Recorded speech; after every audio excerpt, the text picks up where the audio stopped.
Salam sejahtera Malaysia, terima kasih kerana menonton video-video dalam channel ini. Sebelum kita mula, jangan lupa untuk tekan tombol subscribe, share, like, dan komen. Let's go! Salam sejahtera dan selamat petang. Berita panas dipetik daripada The Third Force bertajuk Ketua Pemuda UMNO Seremban keluar parti bersama beberapa EJK sertai PAS. Berita penuh.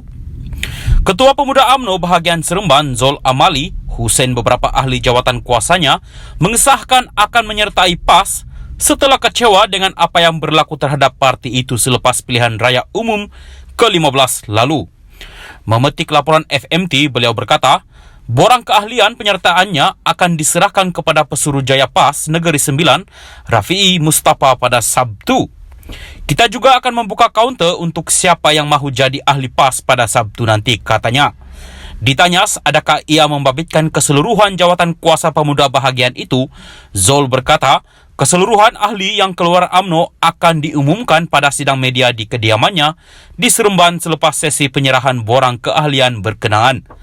Zul sebelum ini antara yang lantang mengkritik kepimpinan Datuk Seri Ahmad Hadi Hamidi yang didakwanya menjadi punca orang Melayu hilang keyakinan terhadap parti itu.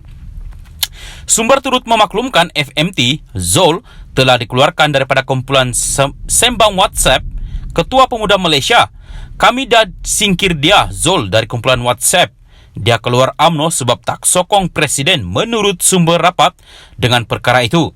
Berdasarkan jemputan, Zul akan mengadakan penyerahan borang keahlian dan sidang media pada 5 petang Sabtu.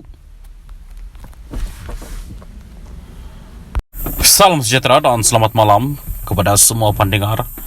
Isu hangat malam ini dipetik daripada syahbudin.com.net bertajuk Saman terhadap Sanusi barangkali amaran awal buat Hadi. Berita penuh.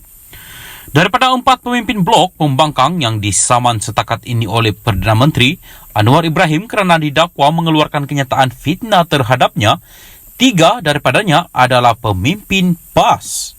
Mereka ialah Pesuruhjaya PAS Perak, Razman Zakaria, Ahli Parlimen Kuala Terengganu, Ahmad Amzad Hashim dan terbaru Menteri Besar Kedah Sanusi MD Nor. Pemimpin keempat yang diambil tindakan sama ialah Mahyadin MD Yassin, pengurusi PN merangkap Presiden Bersatu. Secara tidak langsung ini bermakna walaupun PAS itu parti Islam kononnya, tetapi pemimpinnya dilihat lebih terdedah kepada mengeluarkan kenyataan berunsur fitnah.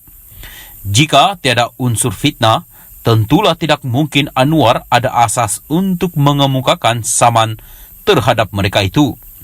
Dengan mengemukakan saman itu, sebagaimana disebut sebelum ini, ia bukanlah bermakna Anwar pemimpin yang mudah koyak dan tidak sedia dikritik. Anwar sebenarnya sangat terbuka dengan kritikan, bahkan amat meraihkan perbezaan pendapat. Tetapi melalui saman yang dikemukakannya, ia menunjukkan beliau tidak bertolak ansur terhadap fitnah, pembohongan, serta kata-kata berbentuk penipuan. Berkedudukan sebagai Perdana Menteri, apabila tindakan saman diambilnya terhadap pemfitnah, ia adalah mesej untuk rakyat memahami tentang pendiriannya terhadap fitnah.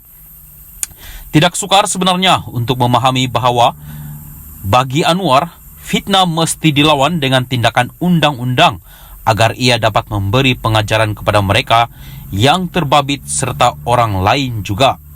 Fitnah tidak boleh lagi dilawan dengan penafian atau penjelasan semata-mata. Jauh sekali tidak boleh sekadar hanya berdiam diri serta berserah kepada Tuhan sahaja. Melalui tindakan saman itu, ia adalah peringatan kepada tukang-tukang fitnah, sama ada yang berkopiah atau tidak, agar ada sedikit ketakutan untuk meneruskan kerja-kerja jahat tersebut. Seterusnya, dengan mendapani fitnah itu dengan saman, ia akan membolehkan Anwar memberi lebih tumpuan untuk mengurus negara dan menjaga kepentingan rakyat jelata.